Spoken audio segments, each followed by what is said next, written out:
Hi soccer fans, this is Jose Bosch for FC Tucson.com, and this is the weekly wrap-up where we look back at FC Tucson's previous games and look ahead to the games they'll be playing. We'll also talk with players and coaches, as well as talk to the people behind the scenes that make FC Tucson run. This week we'll look at the one man behind the soccer operations at FC Tucson, and also look at how the 2012 PDL roster will be put together by talking to head coach Rick Schantz and technical director Jon Pearlman. But first, I'd like to remind you that for all information on FC Tucson, you can go to our website at www.fctucson.com. You can also follow us on Facebook at facebook.com/FC Tucson, and follow us on Twitter on our handle at FC_Tucson. Now we're going to go ahead behind the scenes of FC Tucson and look at the one man that runs soccer operations for the club.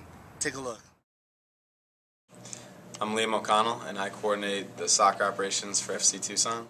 It's mainly managing the day-to-day operations of the club, whether that's something as little as doing the laundry after training and setting up the locker room and training itself, to something more complicated like addressing our travel arrangements or helping with player registration and player personnel needs.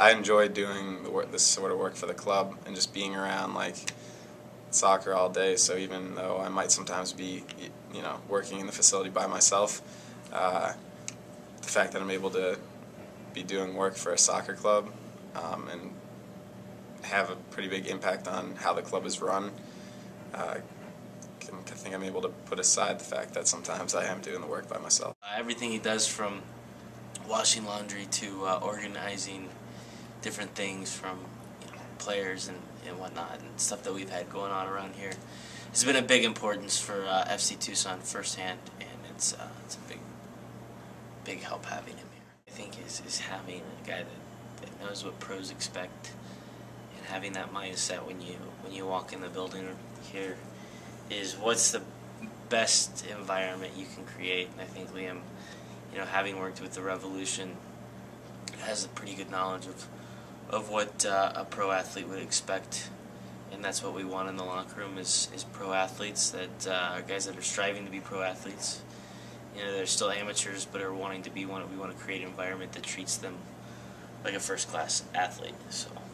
So for me, I liked playing the game, and now I have the chance to, I'm never going to get paid to play, but I can get paid to be around this environment and just be around a soccer club full time. And for me, that's close enough. Even when I'm doing something as simple as filling up a Gatorade jug, doing laundry, going to run an errand to pick up something that the facility or someone within the club may need, in the back of my mind, I'm always thinking, I'm doing this for a soccer club. I'm doing this ultimately for soccer. And that's the biggest thing for me, is just being able to be around the game and being around something that I love. Now that won't be the last we see of Liam. Later in the season, we'll show you what Liam does on game days to help FC Tucson look as professional as possible. Now going forward, the season's a little bit more than a month away, but Rick Schantz and Jon Pearlman are hard at work putting together the roster for the PDL season. Now PDL rules regulate that each team can have a maximum of 26 players, and only 8 of those players can be over the age of 23. So that presents some challenges for the coaches in putting together the roster for the PDL season. Let's look at what those challenges are and how the coaches face them leading into the season. Yeah.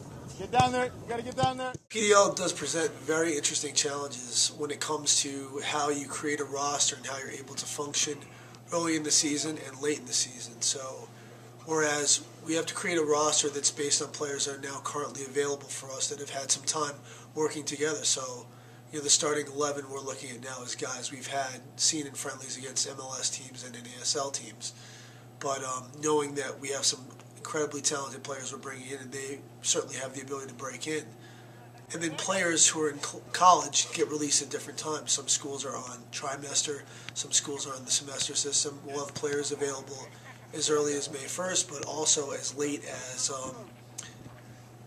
middle of June. What we want to do is we want an experience that's enjoyable. So we want to bring in 26 guys that we really want to spend time with, because we're going to have to spend a large amount of time with these guys.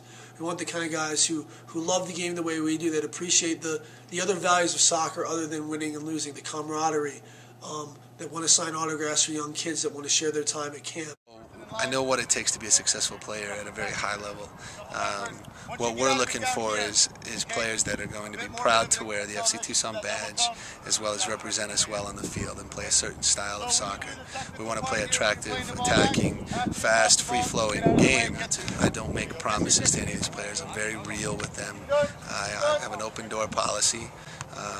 You know, I just told all the guys that if they want to know where they're at in this process, they can come into my office and they can ask me, and I have no problems. But you know, expect me to be honest and expect me to be upfront with them as a player. The formula that Rick and I have really come down to is an overage player is somebody who has to make an impact on the team immediately. So it would be unlikely that an overage player wouldn't be somebody that would play every game, because that's really what you're looking for.